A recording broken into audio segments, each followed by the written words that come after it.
What is up, everyone? Welcome back to another episode of Check the Kick podcast. I'm the host, Devin. Sherdog.com is the website, and I apologize for my hiatus. 2 weeks it's been without a show. Reason for that is because I filled in for Mr. Keith, my Sherdog colleague, hopped on their show and did the breakdown for this last card here. And then prior to that, I was on jury duty all last week. For a pretty insane case. But we're back to fights. Kind of a ho-hum stretch here before UFC 300, but I'm not surprised by that. And especially after this UFC antitrust settlement, we might see a lot of shows back at the Apex. This one, however, coming up will be at Atlantic City. Hope all of you guys enjoyed the time off. I mean, I had some time off. I didn't really enjoy it because I was stuck doing jury duty. And this is another one of those cards where it's definitely better than last week's card. Co-main event. We got Vicente Luque versus Joaquin Buckley coming up. That's all fun and dandy. Those two dudes are usually in typically fun fights. The return of Chris Weidman. And I'm glad that the Justin Tafa, Carl Williams fight is behind us. Hopefully we don't have to ever watch something like that again for a while. Kicking off the first segment of the show, out with the old. We have Rose winning a kind of tight decision over Amanda Hebos in a kind of lackluster-ish fight. Couple of the judges scored that fight 49-46 for Rose. However, I wouldn't someone go to MMA decision, someone from the MMA media world, our world, scored the fight for Hebos, and I'm not mad at that because you could easily have given her, I mean, round 3, definitely Hebos. You could easily give her round 5, and you could easily give her round 1. And some people are out there arguing round 2. I scored the fight for Rose, but I felt personally, I don't, trying to find the most kind way to say this, but I don't think Rose's MMA skills really won her that fight. It was more of Amanda Hebos's mistakes and her continuous head and arm throws, which kind of put her in those bad situations on the feet. Pretty even on the feet, both of them landing a decent amount of shots. Hebos just continuous with the spinning shit. She had a lot of success out of southpaw, which is, I mean, she typically fights out of orthodox. And in this bout, she had a lot of success in southpaw in the first couple rounds, but then she kind of really started spamming the spinning shit, fighting out of orthodox. And at that point, Rose seemed to kind of get her timing. Didn't love how Rose fought the 5th round, though. She fought the 5th round like she certainly won the first 4. Not a lot of urgency. This is her first win up at 125. And I'm not too sure if Hebos is even like a real 125er. Up at 125 so far, she's really got knocked out by Macy Barber and lost to, I'm going to call her Seminara, but she's Chukagian forever, and lost a pretty close decision against Chukagian, who is just like possibly the least venomous fighter on the roster. Rose said she felt a little bit slower in this fight. This fight, I'm going to sound like a little bit of a hater, but this fight kind of told me nothing as far as Rose being a contender in this division. And when I say nothing, it means I'm just not too hype on Rose at 125 at all. Yeah, you look at a 49-46 scorecard on paper and it's like 4 rounds to 1, clear win. And it just really wasn't. This wasn't some, complete outclassing by Rose where she was setting up tricky strikes with her footwork, and a lot of the stuff on the ground was a little bit of lay and pray. When Hebos had all that success in the 3rd round, she was going for it. One thing that's great about Hebos is, outside of her technical deficiencies with the striking, her terrible corner work, in my opinion. I'm sure her dad really loves her, but telling her, hey, you're going to go knock her out this round with zero technical advice, kind of wanted, I don't have hair, shave my head bald, but would rip my hair out if I had any. I mean, tell her stop the head and arm throw. Ribas should never do another head and arm throw again in her life. Just teach her a single leg takedown. Because Ribas can be pretty good on the ground, especially on top when she's attacking offensively on the ground, with her BJJ and her wrestling, she's good, and she can survive against the likes of Mackenzie Dern. She was the first person to really go out there and shit kick Mackenzie Dern. Ribas is a good win either way for any women's fighter. Ribas looked really good against Viviane Araujo, but Rose already lost to Manon Fiorot, and I'm just a close fight with Ribas and a loss to Manon Fiorot is just doesn't scream title challenger for me. Title is this division, kind of started to flourish with Alexa Grasso, but now they've got Valentina and Grasso coaching the next Ultimate Fighter. I think it's like season 1,000,006. I don't fucking know. But this just grabs the e-brake for this division. This division is bottlenecked now. It's constipated. It's backed up, which kind of sucks because this main event this weekend, it was a title eliminator, and now it just means absolutely nothing.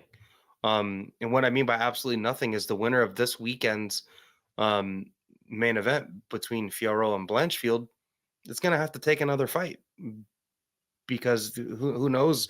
I mean, hopefully they're shooting the Ultimate Fighter right now, but I don't know. I'm assuming they probably are, or at least they're getting the ball rolling. However, this may not be done till fall, or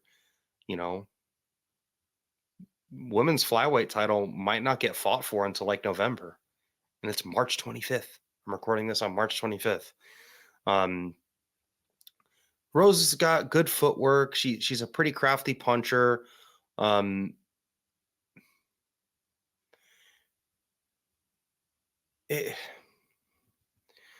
you walk out saying I'm the best at the UFC Apex and you come out and fight a fight like this, you didn't convince me you were the best.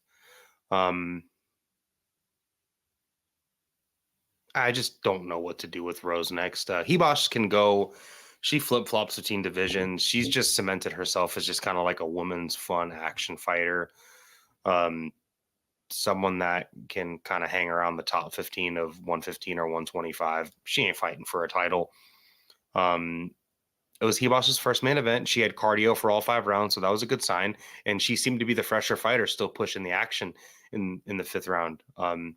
I personally scored the fight 48-47 for Rose, and really the swing round was round 1 for me. I scored the 3rd and the 5th round for Ribas, and then 1, 2, and 4 for Rose. But underwhelming performance. I don't know if Rose is Thug Rose anymore. She gave herself that nickname, so she's the only one that has the authority to remove it. But Gardner Rose sounds a little more applicable. I'm just not convinced Rose loves fighting. And I understand, she stated that, the head trauma parlayed with the weight cuts, they kind of go hand in hand. The more weight she's cutting, and she's getting older, and Rose has been fighting forever. So, I get it. I get her wanting to be up at 125, but her name and her, legacy will potentially get her, maybe she's a backup for the women's title, but she's calling for the winner of Blanchfield and Fiorot, but I don't see why either one of them would fight Rose, just because the only reason why one of them would fight Rose would be, it would have to be if Blanchfield won, because I don't think Fiorot would fight her again, especially with Fiorot's age. Fiorot's getting older. I could totally see her sitting out if she were to get a win this coming weekend, sitting out and waiting, for the chips to fall, I guess, to see what happens with the women's 125 belt. As for Blanchfield, I'm sure she would, if she beats Manon, she's young, she's like 24, 25. I could totally see her moving forward and taking a fight with Rose just to have that, name on her belt. For each of these girls moving forward, if Hebus decides to stay at 125, maybe give her someone like Casey O'Neill or maybe like Ariane Lipski, something like that. If she decides to go back to 115, maybe like Molly McCann at 115. I don't know. Rose, I'm pretty certain Rose is going to be fighting Macy Barber on some Apex card in like 3 or 4 months, even though Macy Barber just came out today and stated that she got a pretty bad infection that they couldn't figure out. And she spent like 9 days in the hospital. It looked pretty gnarly. You can go to Macy Barber's Instagram and check that out. But I'm pretty sure she's young. She'll recoup that. And yeah, I just think Rose is going to have a hard time with these more physical girls up a weight class. But we'll see. I could be totally wrong, and in a year's time, she could be the champ. Unlikely if she gets stuck fighting Valentina or Grasso, in my opinion. But never know. It's MMA. Decent fight, and kind of surprising. We got 2 women's flyweight main events back to back. Moving on down the card, we're gonna pass the Tafa Williams fight just because that fight was not fun. Shout out to Edmund Shabazian for actually, fighting an Edmund Shabazian fight, but figuring out a way to come back. And we're going to skip right down to probably one of the most impressive performances of the night. Talbott just destroying Saaiman. Payton Talbott absolutely, this is a one-sided ass kicking by Payton Talbott, and he beat the shit out of Cameron Saaiman. A lot of handicappers, a lot of people in the know, a lot of people that are part of this MMA world, a lot of fans, a lot of, not casual, because if casual fans don't know who the hell these guys are. But a lot of pretty hardcore fans were picking Saaiman as an underdog upset. I felt like I saw, between Twitter, Instagram, all the socials, that a lot of people were leaning Saaiman here, including myself. I thought this was going to be a reality check for Payton Talbott. And man, Payton Talbott, this kid's he's a motherfucker. He's very good. Defensively porous, but when you fight like this, it kind of doesn't matter. He's got that new age MMA mold of guys that are just going to throw a lot of accurate volume. It's kind of like that Max Holloway Calvin Kattar fight where we just saw like that's going to be the new breed of MMA where dudes are just going to flood people with accurate offense from multiple ranges with multiple tools. And that's just what Payton Talbott did here. First off, I don't know how Cameron Saaiman even survived that first round. That knee that he ate, I saw a clip circling social media today. Someone in the crowd at the Apex recorded that knee he hit Saaiman with, which is very, really reminded me of the knee that JDM hit Gilbert Burns with. But it sounded like, someone threw a paint can in the air and just cracked it with a baseball bat. It was just boom, just a fucking smashing thud. So many shots, the step in elbows from Talbott, the knees from Talbott, his range striking, his ability to manage the distance. Saaiman was swinging at air and everything Payton Talbott threw landed. I think he was striking at like a 69% striking accuracy, which is just incredible. And then the finish in round 2 was just like a mercy stoppage. Cameron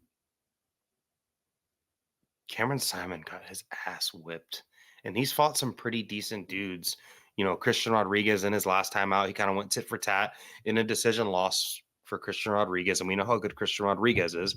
Christian Rodriguez just upset Isaac Dalgarian and upset Raul Rosas, upset Cameron Saaiman. Payton Talbott just went out there, and I mean, there was a couple fights this past weekend were shutouts. They were just like, I mean, dudes really letting you know who the F they are, and Payton Talbott really put his name, you know, he's a guy that you need to watch out for. If you haven't watched Payton Talbott fight, what are you listening to this podcast for? But yeah, he's just very good. I could totally see them just inserting him straight into this bantamweight division. And you know, the UFC's been doing some head scratching matchmaking as of lately, in my opinion, where they're just kind of taking their toys and banging them into each other. But the way that the Contender Series is now, the UFC's roster is so inflated. We got that antitrust lawsuit thing, you know, that they just settled, where they're going to need to make money, and they need to get, you know, shuffle the deck, get some people that shouldn't be there out of there. So I don't really blame them. And I kind of think that they should almost do the same thing again with Payton Talbott in his next fight. You've got the Basharat brothers. And Javid is coming off of a loss. He was a huge favorite, and he no longer has a perfect record anymore. And we kind of figured out where Javid is. I mean, most people think Farid, his younger brother, is probably the better one. They both fight in the same division. I would love to see Payton Talbott fight someone like Javid Basharat, Montel Jackson, someone in that sphere. Montel Jackson would definitely be a good, you know, parameter for measurement on where he's at. So would Javid Basharat, and if Javid Basharat gets a win over someone like Payton Talbott, that kind of boosts his stock right back up, because his stock is pretty low right now after his last performance. And if Payton Talbott beats someone like a Javid Basharat, we all know where he's at. And someone like Javid Basharat would test his wrestling, because that's, you know, as much of a tricky striker as Javid wants to read as, he kind of likes to wrestle a lot. So I'd like to see Payton Talbott in a fight like that. A lot of people are, you know, talking about him being the next Sean O'Malley. I mean, they could shoot him all the way up to like someone like Ricky Simone.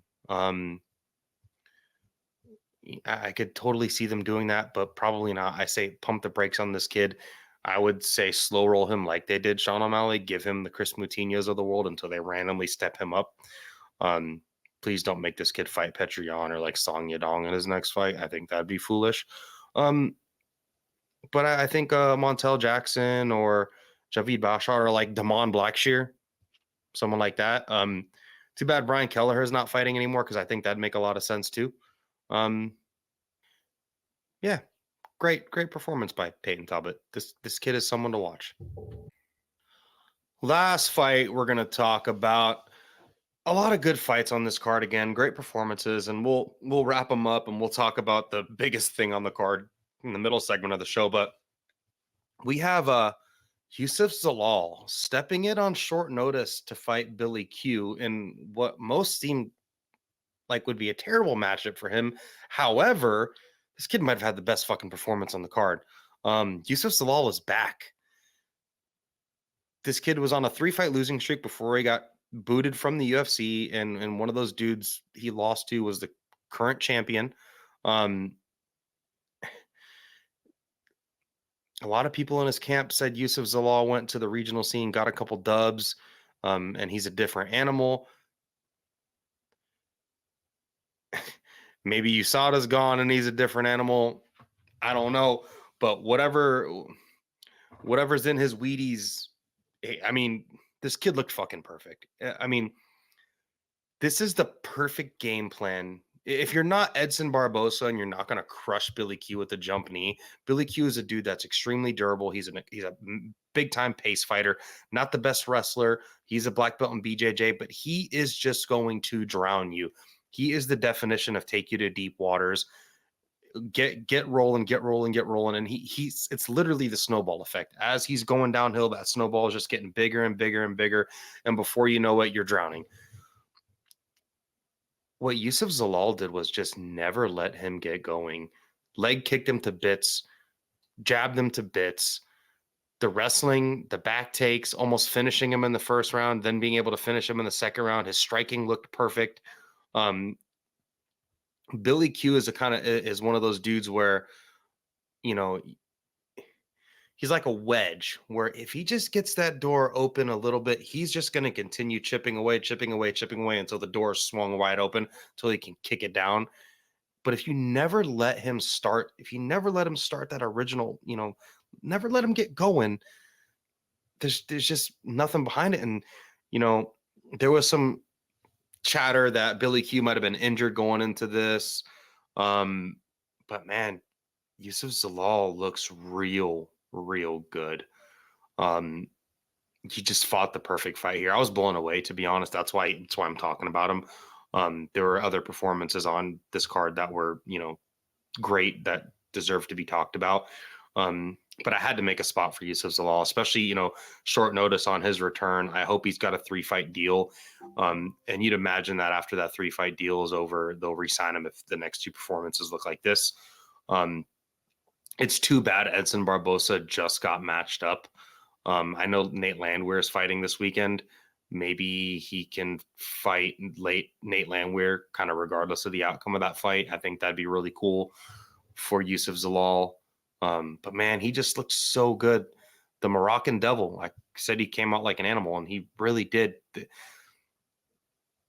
And Ben said this, I believe it was Ben Duffy, another Sherdog colleague. I believe he said that, he reads as a Moroccan kickboxer, but then he likes to grapple a lot and wrestle a lot. And man, Zalal this was a complete performance by him. Everything he did right. Everything he did worked perfectly, and just really flummoxed Billy Q. You could tell, even on the ground, Billy Q's a black belt, and Zalal just, man, it was just made him look like a white belt, just like white belt shit. As far as who I think he should fight next, I'd love to see him fight like Nathaniel Wood, maybe, or like Andre Feely, or, Joe Anderson Britu, any of those dudes. Like, give this kid a step up in competition. He's clearly really, really good. Yeah, the Moroccan Devil. He's just went away and came back as an absolute killer. And he was so young when he first got into the UFC, and he's definitely grown up now. And I just kind of can't wait to see what he does next. Plenty of other great performances on this card. Fernando Padilla, I wish there was more time to talk about him. He looked great. Another flawless performance by that kid. Absolutely phenomenal at range, composed and potent in the pocket, and then a true club and sub. Love those. That was really fun. Julian Erosa won the most Julian Erosa fight ever. Yarno Aaron's had a great fight. And we're going to talk about the craziest thing that's happened in MMA in a while coming up on the next segment.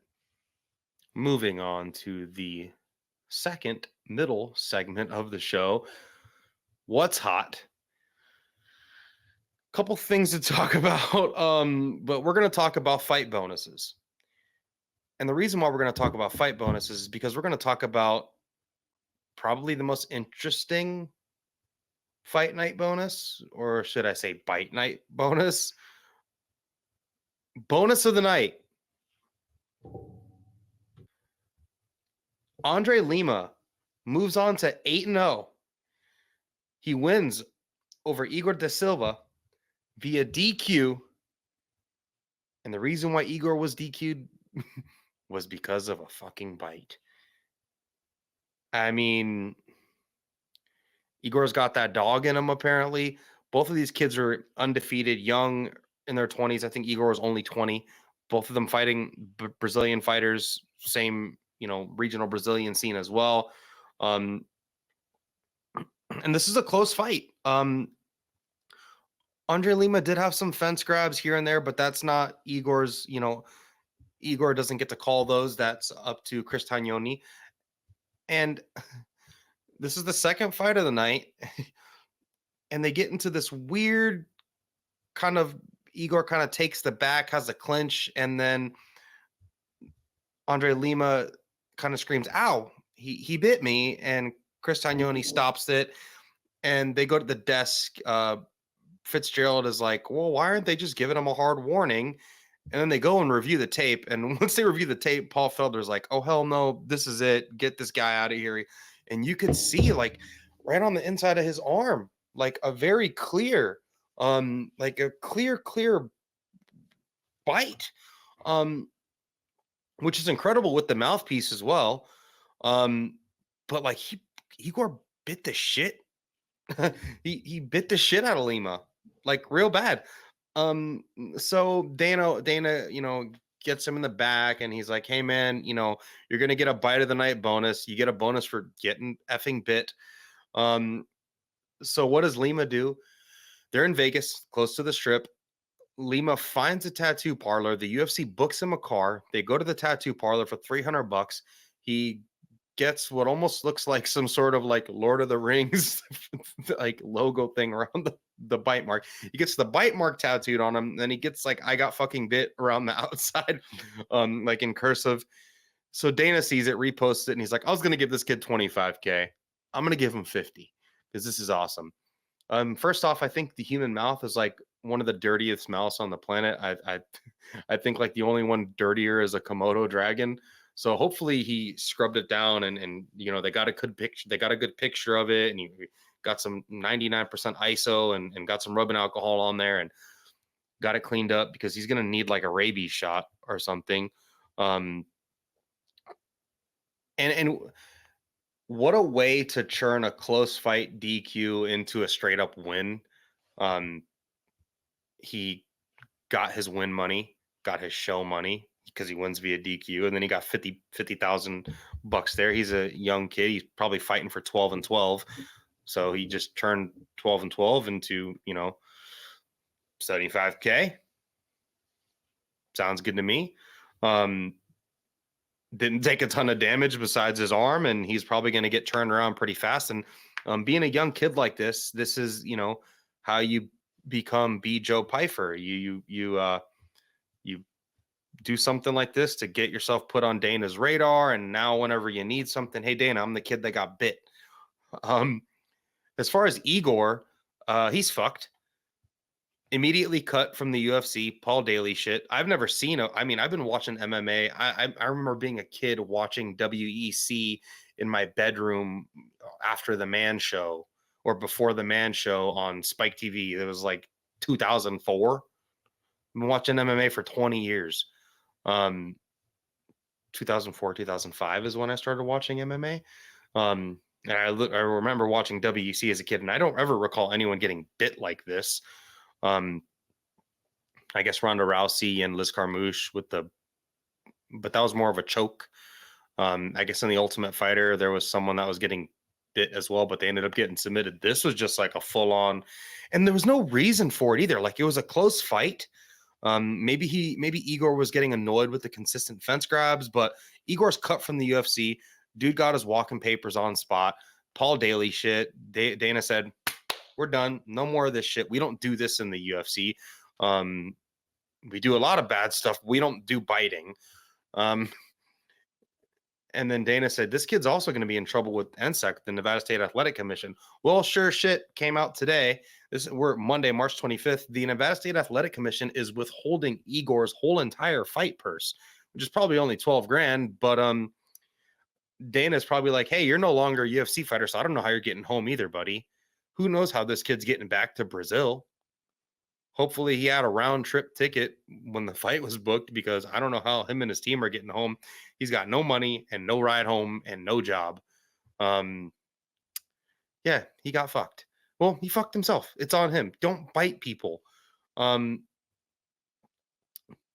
Tate, I think his Instagram is Dat Damn Tate. You should go look up his post. He's a UFC cutman. Go look up his most recent Instagram post regarding the bite, because he wrapped Igor's hands, and it's pretty funny, but I won't say it here. But go find him. that damn Tate, I believe is his IG handle. But yeah, bite of the night. Second topic of what's hot. We got some chatter back and forth on social media between a lightweight contender and the lightweight champion. Maybe a potential fight. I'm not too sure. Kind of curious what you guys think about it. We got Dustin Poirier and Islam Makhachev kind of chatting shit back and forth to each other, which is pretty interesting in my opinion. Islam, after Dustin knocked out Benoit Saint Denis, he tweeted that was a great performance, blah blah blah, and then Dustin did an interview, what I believe was just this past weekend, saying he believes he can beat anybody. Islam's response to him was, well, if you could beat anybody, why aren't you the champ? You'd be in my position. Kind of probably right. And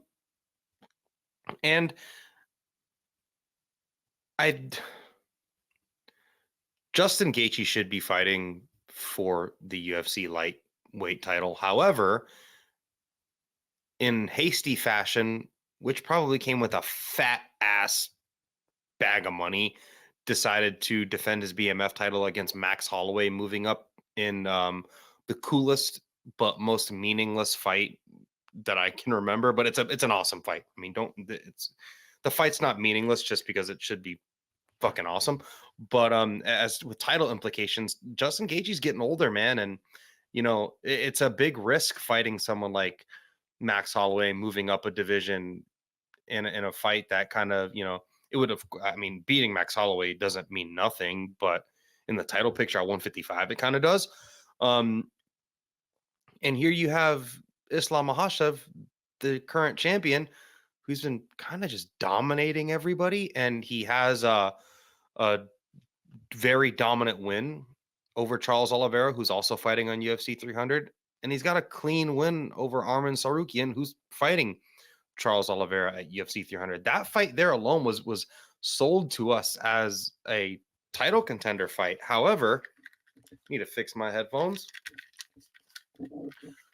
However, it just might not be a title eliminator at all. And Islam doesn't seem to be interested in fighting Oliveira or Arman Tsarukyan again, and I kind of don't blame him. Charles Oliveira is a pretty big star, but I mean, we all love Arman Tsarukyan. He's a great fighter, but nobody knows who he is. And he said he wants to fight in June after Ramadan. Justin Gaethje, who knows what that? I mean, in April on the 13th, he'll be fighting Max Holloway at UFC 300, and you got to assume that both of those dudes are going to probably take quite a bit of a licking. Love Charles Oliveira to death, but he takes a ton of damage in all of his fights. Arman Tsarukyan doesn't really take too much damage in a lot of his fights. However, it's not that intriguing. I think Islam Makhachev sees Dustin Poirier as Dustin Poirier might be the biggest name in the lightweight division that's an active fighter. I'm not including Conor McGregor because Conor McGregor is not an active fighter. I'm sure if you're listening to this, you've also seen the video of him. Looks like he's withdrawing off of something. Conor McGregor, the Roadhouse movie just got released. Have not watched it yet. Probably won't. I don't have a ton of time to watch TV, and if I'm going to watch a movie, it's probably not going to be Roadhouse. But why would you make money off of fighting when you can make money off of streams? And Conor McGregor has not won a fight in a very long time. So I'm not calling Conor McGregor an active lightweight, but I'm going to call Dustin Poirier an active lightweight because he just knocked someone out in the last UFC numbered event, 299. Big money, big stardom, former interim UFC champion, big name. Most people are kind of caught up. If Michael Chandler wasn't a big dummy, he could have probably talked his way into a title fight with Islam.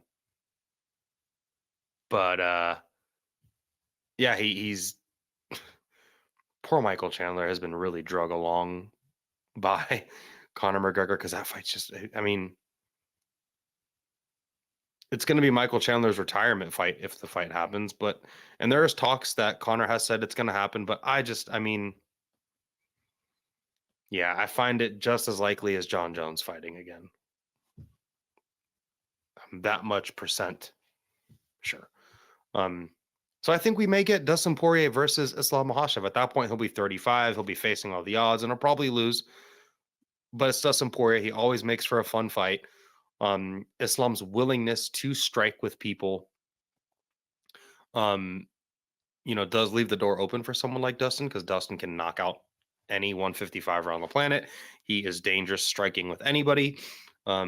Yeah, he did get knocked out by Justin Gaethje in the fight before last. However, it was a close fight up until that point, and he already knocked out Justin Gaethje before that. Yeah, and I think a fight with Dustin Poirier, when you're talking about pay-per-view points, if you're a champion like Islam Makhachev, I think a fight with Dustin Poirier monetarily makes the most sense. I'm here for it. And Dustin Poirier is posting guillotines, like guillotine gifts. Wouldn't it be something if Dustin Poirier gets a guillotine on Islam Makhachev and that's how he wins the title? I would just fucking... We're going to move on to the next segment of the show. Moving on to the final segment of the show, In With the New, we're going to talk about UFC Atlantic City. Another late start for a card. I mean, I'm on the West Coast. I live in the state of Washington, so I don't really have to suffer like any of these East Coast people, or, I mean, anyone in the U.S. shouldn't even talk shit about fight starts, because we have a lot of European fans that are watching these graveyard shifts. And if you are not an American and you listen to the show, and earlier in the show I said I was on jury duty, you might say, what the hell is that? Google jury duty. We have a judicial system in the United States of America, the greatest country on the planet. All right, so kicking off this fight card, we're going to talk about Joaquin Buckley fighting Vicente Luque. Odds on this fight, basically a pick 'em. Buckley's coming in at -115. Luque is the slightest favorite, I guess you'd say, but they're both at minus numbers. Luque is a -115. And this is a properly booked fight, in my opinion. Luque is coming off of a decision win over RDA his last time out. That was August of 2023. Before that, he got knocked out real bad by Jeff Neal, and then he got decision by Bilal Muhammad. Both of those fights were in April and August of 2022. If anyone knows anything about Vicente Luque, they'll know he had those brain bleed issues where he took beyond concussive amount of head trauma from Jeff Neal in that knockout loss, where, go watch the fight. It was just like Jeff Neal was just spamming left-handed uppercuts. I believe it was left-handed uppercuts. And Luque was just against the cage, getting absolutely fucking bludgeoned. Joaquin Buckley, his last time out, he beat Alex Morono, and then prior to that, he had that really nice head kick knockout of Andre Fiallo. Before that, he did lose via knockout to Chris Curtis, but that was up a weight class, and he also did lose to Nasruddin Imavov. This is a dude in Joaquin Buckley that, you look at the guy, looks like he's chiseled from stone. He's got the best knockout in MMA history, in my opinion, where he knocked out Impa Kasanganay. What's funny about Impa Kasanganay is you kind of look at where these dudes are in their careers, and Impa just won $1 million in PFL, just quote unquote lost to Johnny Eblen in the PFL versus Bellator. And I hate to say it, but like Impa's the one that suffered the knockout, and in my opinion has become the better fighter out of the two. I'm also fighting at 205 and 185. It's just funny. Like he left the UFC after getting head kicked like that real bad, and went on to just do really amazing things. It's a really tough fight to call, especially Luque coming off of that He went. Luque did not look good against RDA, in my opinion. He looked hesitant. He looked scared. He went out there and was kind of getting outstruck by RDA and went and out grappled RDA. Where RDA is a guy where RDA is gonna beat people that he has a grappling advantage of. And RDA, even though he lost against Matheus Gamrot in his last fight, he kind of pieced up Gamrot and hurt him real bad in the first round. And Luque is just much bigger. RDA is a 155er that just had trouble cutting weight.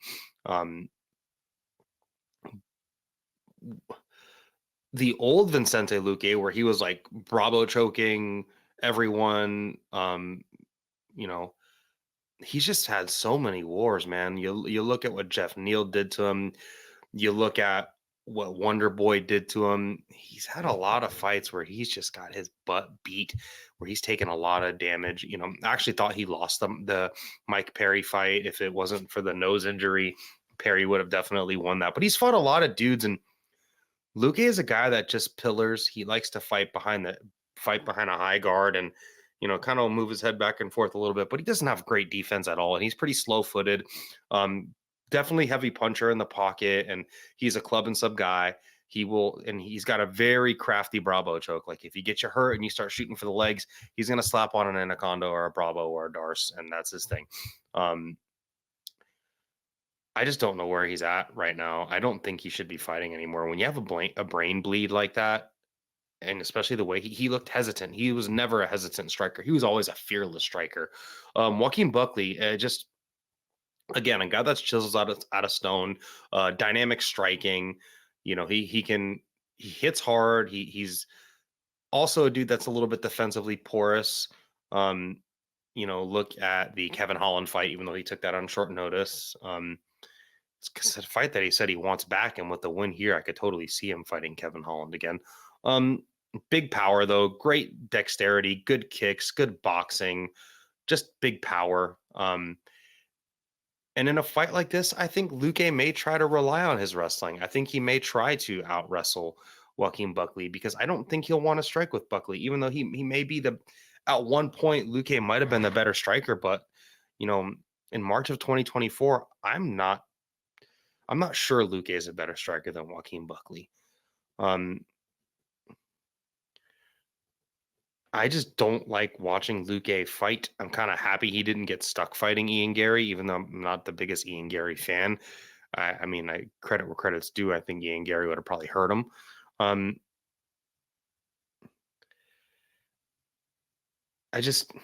The success that RDA had on the feet against Luque, I don't see why Joaquin Buckley could not replicate that. You look at the head kick knockout of Andre Fialho. Buckley can combination punch. He's got good cardio. This is a 3-round fight only.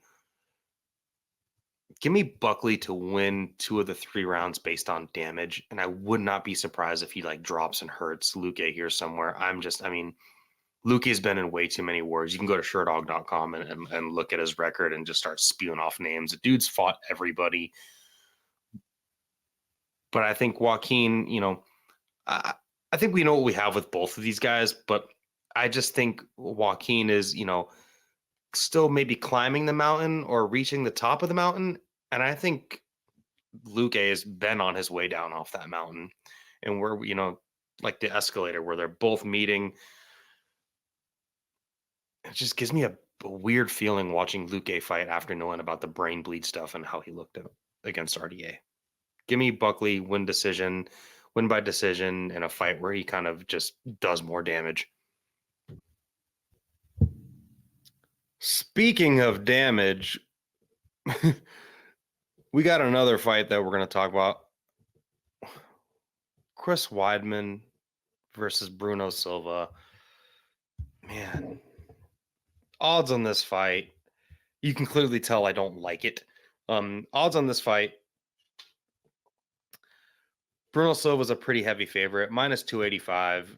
Chris Weidman comes back at plus 230. And, man, it's just sad. Chris Weidman still having an even fight in MMA.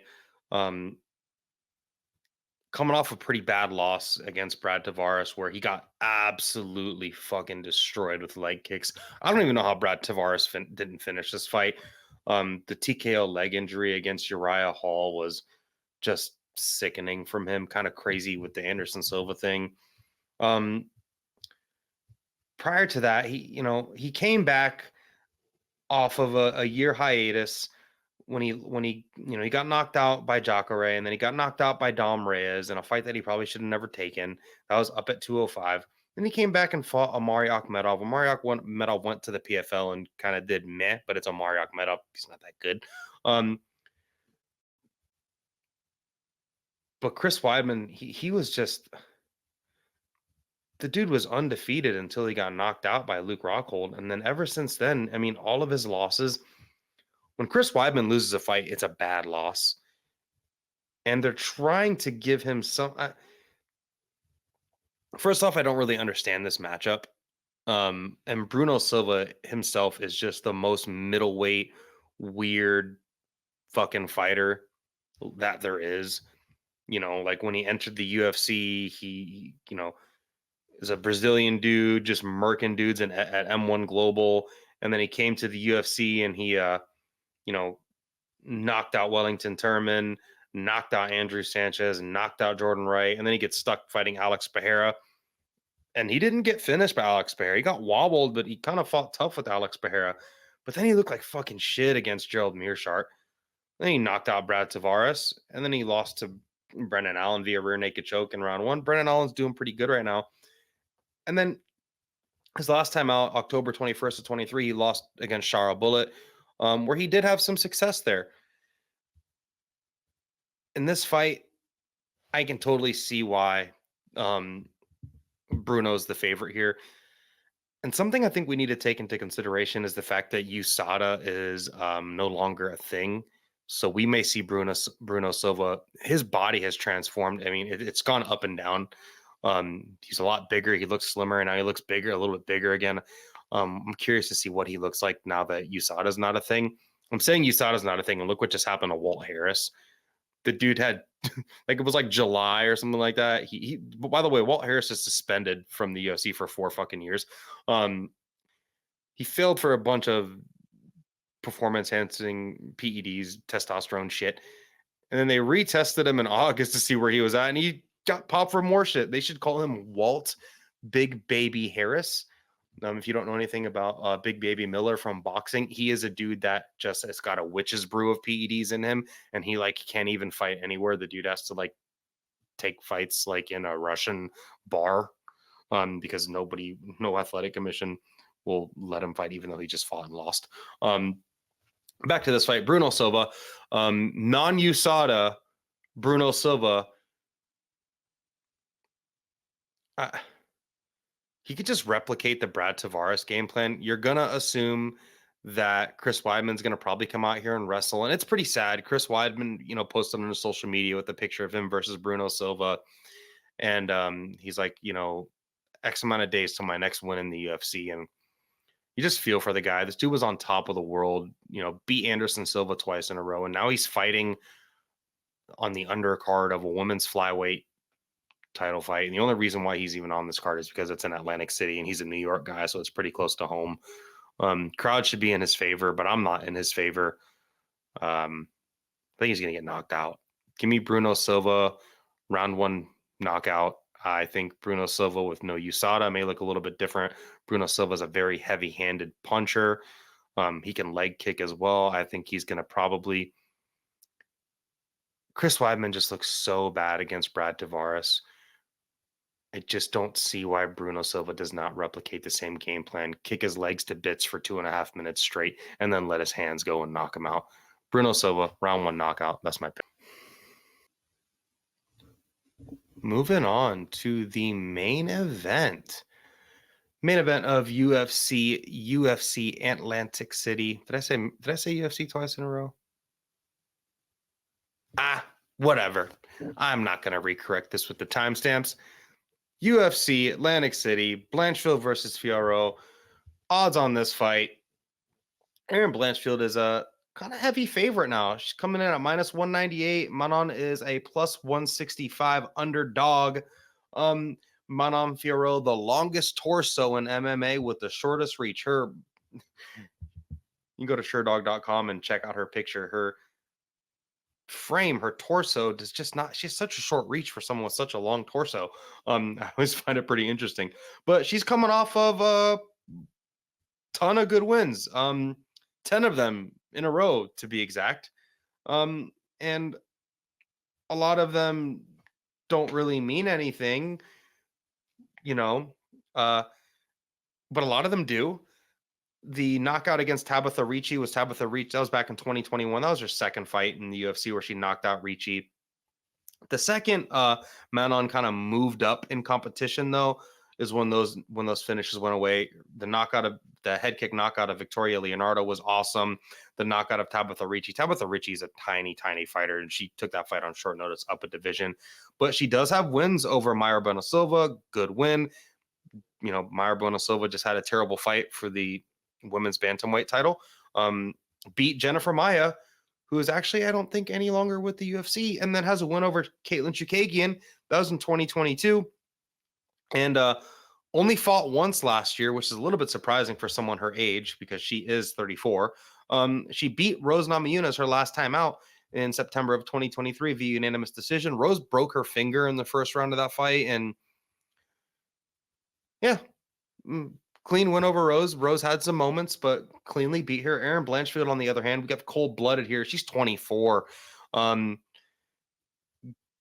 Won her last fight against Taila Santos, who also might not be in the UFC anymore. It's just so weird. These title challengers at women's 125 that are good fighters, Jennifer Maia and Taila Santos, just might not be at the UFC anymore. I don't know. I don't think Taila is. And Taila was, outside of Grasso, was the one that a lot of people thought beat Shevchenko. Either way, Taila Santos is a great win. Prior to that, she rear naked choked Jessica Andrade. That was a pretty impressive performance. I'm not a Molly McCann fan, so I think it's funny, but the UFC have a Molly McCann fight Erin Blanchfield was just it was the equivalent of Priscilla Cachoeira fighting Valentina Shevchenko, just like an obvious shit kicking. The only loss on Blanchfield's record really shouldn't be a loss, and that was to Tracy Cortez. Out of both of these women, I would say Blanchfield has fought the better competition, but they both have fought good competition. They both have head kick knocked out Victoria Leonardo, poor gal. She's also beaten Kay Hansen. This is Blanchfield here. Sarah Alpar, who just really wasn't for the UFC. Beat the dog crap out of Miranda Maverick, which is, at that time seemed like a good win. Then it wasn't a good win. Now it's a good win all of a sudden. Again, JD Aldridge. JD Aldridge is better than a lot of people think. I think that's a very good win. Also a main training partner of Rose Namajunas. Then, Molly McCann, we already talked about the other ones. Styles on this fight. I think Erin Blanchfield is a much more tenacious fighter than Manon Fiorot. I think Blanchfield is much more of a game plan fighter than Manon Fiorot. You look at Blanchfield's fights with Jessica Andrade, where she knew she had to stay tight in the pocket and throw straight shots. And when Erin Blanchfield is also a BJJ wizard. Great grappler, decent takedowns, but incredible on the mat. She takes Manon down. I think she just, completely outclasses her on the ground. Just really depends on Manon's striking. Her wrestling defense here, because Manon is a good striker. She's got good power, good range. She has a short reach, definitely a short reach for someone her size. However, no one's really made her pay for it, but it is a women's flyweight, and that's probably why. Manon is not this crazy extended combination puncher or kicker by any means, but she likes to throw her ones and twos. She'll throw, a hook mixed in with it. She likes to kick, good body kick, decent head kick, and Blanchfield as well. Blanchfield, is probably not as much of a nip tuck striker, but again, a little bit more tenacious in the striking, in my opinion. And will get on the front foot. She will push the pressure. Manon is much more of a stick on the outside, but if she hurts you like she did to Tabitha Ritchie, she will let her hands go at that point. Excuse me. For this fight, this could look just like the Rose Namajunas fight for 5 rounds, where Manon clearly wins all the striking, defends some takedowns. Maybe Blanchfield has some moments. It could look like that, or it could look like the JJ Aldrich fight, where Blanchfield's kind of maybe struggling with the boxing a little bit and struggling with the striking a little bit, but once she gets her grappling going, it's all over. It's a really hard fight to pick, honestly. There's a 10-year age gap, and usually someone that's 34 matched up with someone that's like 29, you're going to say, oh, the 29-year-old, statistics show that the 29-year-old beats a 34-year-old. However, 24 years old, she's really young. She hasn't even reached her prime yet. Blanchfield always struck me as someone that may be a little bit slow, but since her Jessica Andrade fight, I do think that her athleticism, and just like her, grown up body is definitely